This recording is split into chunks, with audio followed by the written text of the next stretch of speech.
Welcome back to the channel, folks. If you spend any amount of time on a firing line or browsing the racks at your local gun shop, you already know how the modern market looks. It is a sea of polymer and aluminum. You will see endless rows of the AR-15. You will find plenty of variations of the AK-47. And you might spot the occasional modernized M14 sitting in the corner. Those are the undisputed heavyweights, and they earned their reputations. But if we look back through the archives of firearms history, the trail is littered with absolutely brilliant platforms that simply faded away. Not because they lacked reliability or stopping power. Usually, they just hit the market in the wrong decade, or they lost a massive government contract to a competitor by the narrowest of margins. Today, we are not talking about fragile antiques that belong behind museum glass. We are discussing rock-solid, battle-proven, and field-tested semi-automatic rifles. These are weapons that charged beaches, survived brutal jungle humidity, and filled American freezers for generations. Some of these platforms pioneered the very mechanical concepts we take for granted in our high-end tactical setups right now. So, if you consider yourself a serious student of the gun, pay attention. We are breaking down 8 semi-automatic rifles that command deep respect but rarely get the spotlight they deserve. Number 8. The Johnson Rifle, Model 1941. The M1 Garand casts a massive shadow over World War II, and it is universally praised as a legendary battle implement. But sitting right alongside it was the Johnson Model 1941. From an engineering perspective, this weapon was brilliantly ahead of its time. While the Garand relied on that famous 8-round on-block clip, the Johnson utilized a 10-round internal rotary magazine. Here is the distinct tactical advantage of that system. You could continuously feed loose rounds into that rotary magazine while the bolt remained closed and locked. That means you are topping off your weapon without ever taking it out of the fight. It also featured a genuine quick-change barrel system.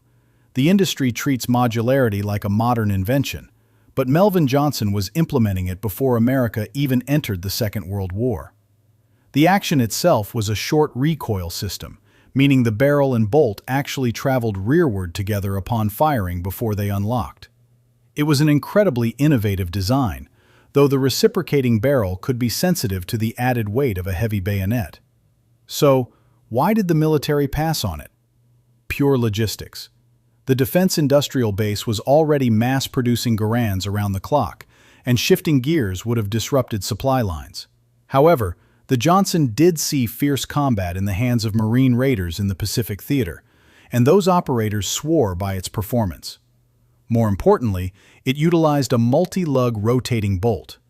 A designer named Eugene Stoner paid very close attention to that specific bolt face, and he adapted the concept when he developed the AR-10 and the AR-15. Every time you send a round downrange with your modern sporting rifle, you are relying on Johnson's mechanical DNA. Number 7. Daewoo K2.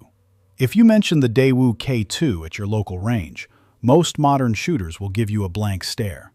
That is incredibly unfortunate because this South Korean military rifle is a masterclass in hybrid engineering. If you took the legendary reliability of an AK-47 and merged it with the user-friendly ergonomics of an AR-15, the K2 is exactly what you would get. Internally, it utilizes a long-stroke gas piston system.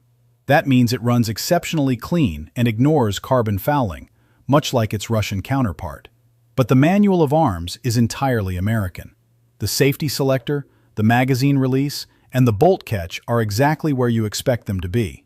If you have spent time running an M4, your muscle memory will translate to the K2 instantly.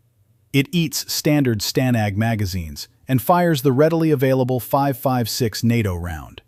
As a massive bonus, it features a factory side-folding stock. Achieving that capability on a standard AR platform usually requires expensive aftermarket adapters, but the South Koreans engineered it perfectly from day one. Unfortunately, terrible timing and heavy import restrictions choked off the supply to the American civilian market before it could gain serious traction. If you ever find one on the used rack, do not hesitate. It is an absolute workhorse. Number 6. Remington Model 8. Any conversation about semi-automatic history requires a nod to John Moses Browning. In 1906, he introduced the Remington Model 8 to the commercial market. To understand how revolutionary this was, remember that most shooters at the time were strictly running lever-action or bolt-action rifles. Then, Browning drops this remarkably reliable, fast-cycling powerhouse. It operates on a long recoil system. When the trigger breaks, the barrel and the bolt remain locked together and travel the entire length of the receiver under recoil before separating. It is a mechanically violent, heavy-hitting process that is absolutely fascinating to experience on the firing line. Chambered in heavy brush calibers like the .35 Remington, this was not just a tool for putting venison on the table. It was a serious law enforcement weapon. When legendary Texas Ranger Frank Hamer finally ended the crime spree of Bonnie and Clyde, he was relying on the firepower of a Model 8. It may never have seen the trenches of Europe, but it remains the undisputed grandfather of the modern sporting semi-auto. Number 5. Heckler & Koch G3. The Heckler & Koch G3 has a massive global reputation, but here in the United States, it often loses the popularity contest to the FAL. That is a serious oversight. This rifle is the ultimate expression of Cold War German utilitarian design. It completely abandons gas pistons and tubes in favor of a roller-delayed blowback operating system. It uses strict mechanical geometry and physics to keep the breech locked until chamber pressures drop to safe levels. The cycling process is incredibly aggressive. It ejects spent brass with enough force to clear the adjacent shooting bays, and the recoil impulse is a very distinct, sharp snap rather than a smooth push. But the trade-off for that violence is unparalleled reliability.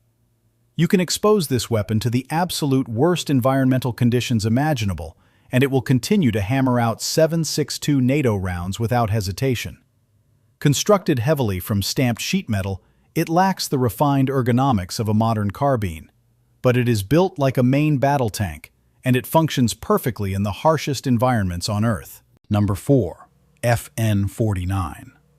Before Fabrique Nationale conquered the globe with the FAL, they engineered the magnificent FN-49. This rifle represents the absolute pinnacle of old-world post-war craftsmanship.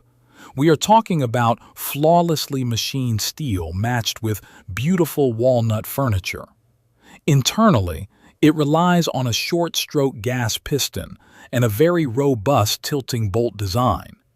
It was chambered for an impressive variety of heavy cartridges, including 30-06 Springfield, 7x57 Mauser, and 8mm Mauser. Having handled these on the range, I can tell you the recoil impulse is incredibly smooth, and the inherent accuracy is outstanding. However, it was a victim of terrible historical timing. It launched immediately after the Second World War, during a period when military budgets were completely exhausted.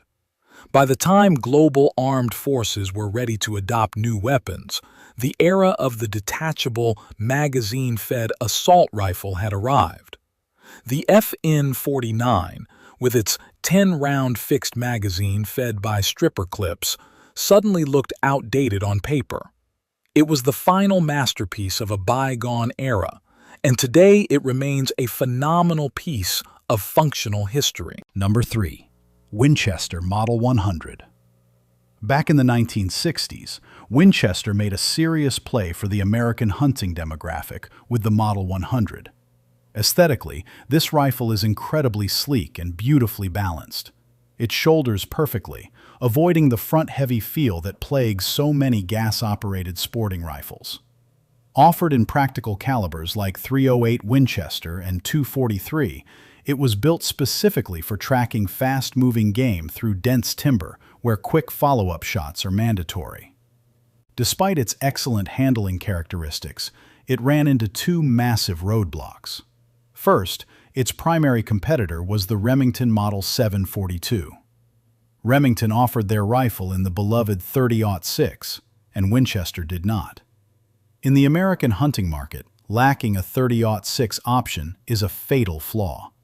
Second, the platform suffered a highly publicized firing pin recall that severely damaged its reputation with consumers. Despite those historical setbacks, anyone who has run one of these in the field knows it features a surprisingly crisp trigger and excellent mechanical accuracy. Number 2. MAS 4956.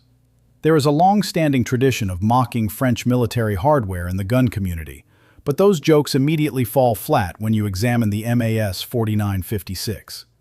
This was the backbone of French armed forces for decades, and it is a fiercely capable weapon system. It operates on a direct impingement gas system. While Eugene Stoner is universally associated with DI technology, the French were successfully utilizing it right here, sending combustion gases straight back into the bolt carrier to cycle the action. The result is a lightweight, streamlined rifle with an incredibly low parts count.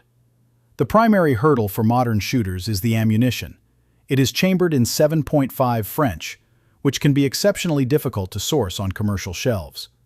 That ammunition scarcity is exactly why these rifles often sit at bargain prices on the surplus market. But if you are willing to secure the ammo, you are getting an incredibly rugged, fast-handling battle rifle that proved its worth in the brutal combat theaters of Indochina and North Africa. Number 1. Ruger Mini 14. Taking the top spot on this list is a rifle that has been rolling off assembly lines since the 1970s, yet constantly gets dismissed by the tactical crowd. The Ruger Mini 14. Bill Ruger took the legendary battle-proven action of the M14, scaled the entire footprint down, and chambered it for the fast-moving 223 Remington. You get the supreme reliability of a Garand-style rotating bolt in a highly maneuverable package. For years, critics accurately pointed out that the older, thin-barreled models suffered from severe point-of-impact shifts as the gun heated up during rapid fire. But Ruger listened to the shooting community and engineered a permanent solution. The modern 580 series minis feature a thick, tapered barrel profile that solved the accuracy issues entirely. So why does it rank at number 1? Because it is the ultimate legal survivor. In jurisdictions where politicians have heavily restricted modern sporting rifles based on pistol grips and cosmetic features, the Mini 14 continues to serve. It presents the non-threatening profile of a traditional ranch gun, while delivering the exact same semi-automatic firepower and magazine capacity as any modern carbine. For half a century, it has quietly protected livestock, ridden in patrol cruisers, and defended homes. It is the definitive working man's rifle. So there is the definitive lineup. 8 highly capable semi-automatic rifles that may not dominate the social media feeds, but have absolutely proven their worth where it matters most. The evolution of firearms is not just written by the guns that secured massive government contracts. It is driven by the brilliant engineering concepts that pushed the industry forward. Now, I want to hear from the experts and collectors out there watching.